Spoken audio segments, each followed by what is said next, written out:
Hello friends, super magic રસોઈમાં મિત્રો હું આપનું સ્વાગત કરું છું। આજે હું મેથી મટર મલાઈની રેસીપી તમારી સાથે શેર કરું છું। તો તમને ચોક્કસ આ વિડીયો ગમશે મિત્રો। ગમે તો લાઈક કરજો, શેર કરજો અને સબસ્ક્રાઈબ કરવાનું તો ભૂલતા જ નહીં। અને મિત્રો બાજુમાં રહેલ બેલ આઇકનને પણ પ્રેસ કરજો, જેથી કરીને લેટેસ્ટ વિડીયોની માહિતી તમને મળતી રહે। મિત્રો આપણે મેથી મટર અને મલાઈની શાક તો કરીએ છીએ, પણ એમાં આપણે બિલકુલ આજે કાજુ ક્રીમ કે બટર વગર એકદમ તમને ખ્યાલ પણ નહીં આવે એટલી જ મેથી મટર મલાઈની જે શાક બને છે ને એવું જ શાક લુકમાં અને ટેસ્ટમાં બનશે। કોઈ પણ જાતના વધારાના ક્રીમ કે કાજુ કે મલાઈ વગર, ખર્ચા કર્યા વગર। તો ચોક્કસ તમને આ વિડીયો ઉપયોગી જ થશે મિત્રો। તો હવે એના ઇન્ગ્રેડિયન્ટમાં મેં જો 250 ગ્રામ મેથી લીધી છે, એને ધોઈ અને મેં સમારી લીધી છે। 2 ટેબલ સ્પૂન જેવા સિંગ દાણા છે, એટલે કે કાચી સિંગ છે। અને આપણે 1 કપ જેવા વટાણા લીધા છે લીલા, અને આપણે 2 કાંદા મીડિયમ સાઇઝના સમાર્યા છે। 1 ટેબલ સ્પૂન ચણાની દાળ છે, અને 2 થી 4 આપણે તીખા લાલ મરચાં લીધા છે। 2 ટમેટાને મીડિયમ સમાર્યા છે। 1 ટેબલ સ્પૂન જેવું લસણ આપણે ઝીણું સમાર્યું છે। 2 મરચાં લીલા સમાર્યા છે। 1 ઇંચ આદુ ટુકડાને મેં પીસ કર્યા છે। ધાણા ભાજી છે, અને આપણે મરી લેશું, તલ લેશું અને ધાણા લેશું। તો બનાવવાનું ચાલુ કરીએ। પહેલાં તો આપણે ગેસ ઓન કરી અને એક પેનમાં આપણે જ્યાં સિંગ દાણા લીધા છે ને એને રોસ્ટ કરી લેશું 1-2 મિનિટ। અને 1 ટેબલ સ્પૂન ચણાની દાળ, એને પણ આપણે આ બે પહેલાં સાથે રોસ્ટ કરી લેશું।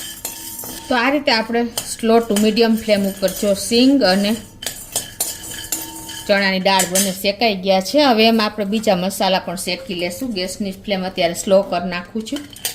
તો એમાં આપણે 1 ટેબલ સ્પૂન જેવા ધાણા નાખી દેશું, આખા ધાણા, અને 1 થી 1.5 ટેબલ સ્પૂન જેવા તલ નાખી દેશું, સફેદ તલ, અને 1 ટીસ્પૂન જેવા આપણે મરી નાખી દેશું, અને સૂકા લાલ મરચાં 4 થી 5 લીધા છે। એ બધાને આપણે સેજ આપણે રોસ્ટ કરી લેશું, કેમ કે સિંગને અને દાળને શેકાતા વાર લાગે છે, એટલે આ રીતે તમારે પાછળથી મસાલા બીજા એડ કરીને શેકી લેવાના।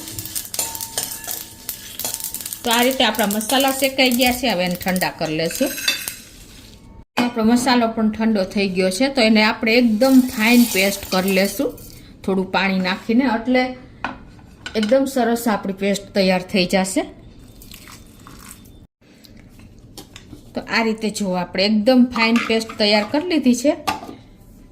આપણે ગેસ ઓન કરી અને એક પેનમાં આપણે 2 થી 3 ટેબલ સ્પૂન જેવું તેલ મૂકી દેશું।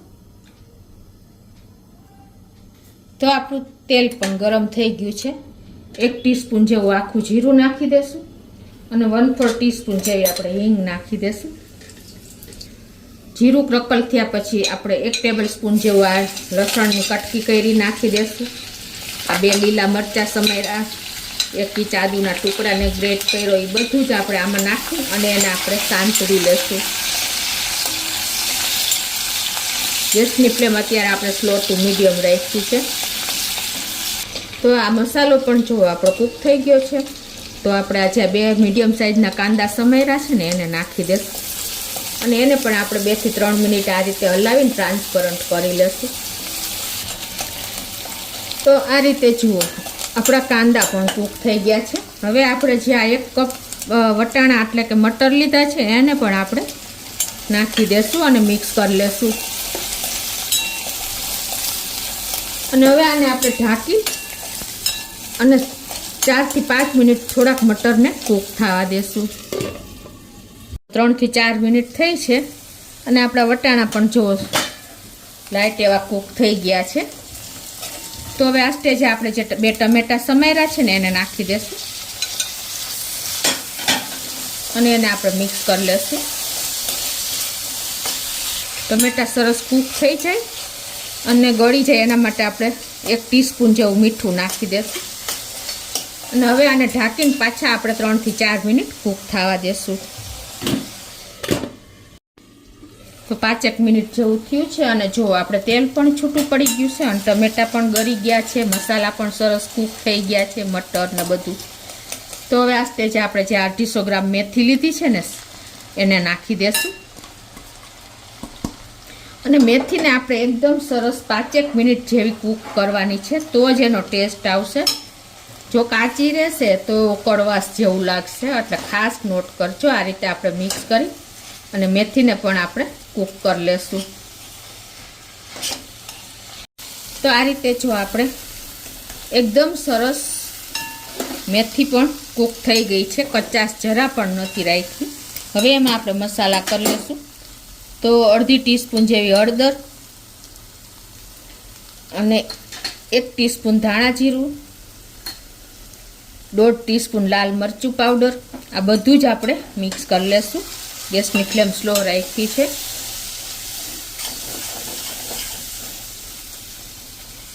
અને 1 જ મિનિટ આ મસાલાને પણ આપણે આ રીતે ચલાવી લેશું. તો હવે આપણા મસાલા પણ કૂક થઈ ગયા છે અને આપણે જે આ પેસ્ટ બનાવી છે ને પેસ્ટને પણ આમાં નાખી દેશું. અને થોડુંક પાણી નાખીને અને આપણે આ પેસ્ટનું જે જાર છે ને એમાં જ આપણે હલાવી નાખી દેશું. મિત્રો જુઓ, તમને ખ્યાલ પણ નહીં આવે ટેસ્ટમાં કે લુકમાં કે આપણે કોઈ પણ જાતના કાજુ, ક્રીમ કે મલાઈ વગર આપણે મેથી મટર મલાઈ બનાવ્યું છે. કોઈને તમે ટેસ્ટ કરાવશો કે લુક જોશો તો પણ ખ્યાલ નહીં આવે. એટલું સરસ આપણું ટેસ્ટી આ મેથી મટર મલાઈ તૈયાર થઈ ગયું છે. તો હવે આપણે 1 ટીસ્પૂન જેવો કિચન કિંગ મસાલો નાખી દેશો અને તમને જરૂર લાગે તો તમે ખાંડ પણ નાખી શકો છો. હવે આપણે આમાં થોડુંક પાણી નાખી અને આને આપણે ઢાંકીને 1-2 મિનિટ કૂક થવા દેશું. એટલે આપણી ગ્રેવી જોકે રોસ્ટ કરેલી જ છે, તેમ છતાં પણ 1 મિનિટ આપણે પાણી નાખ્યું છે તો કૂક થવા દેશું.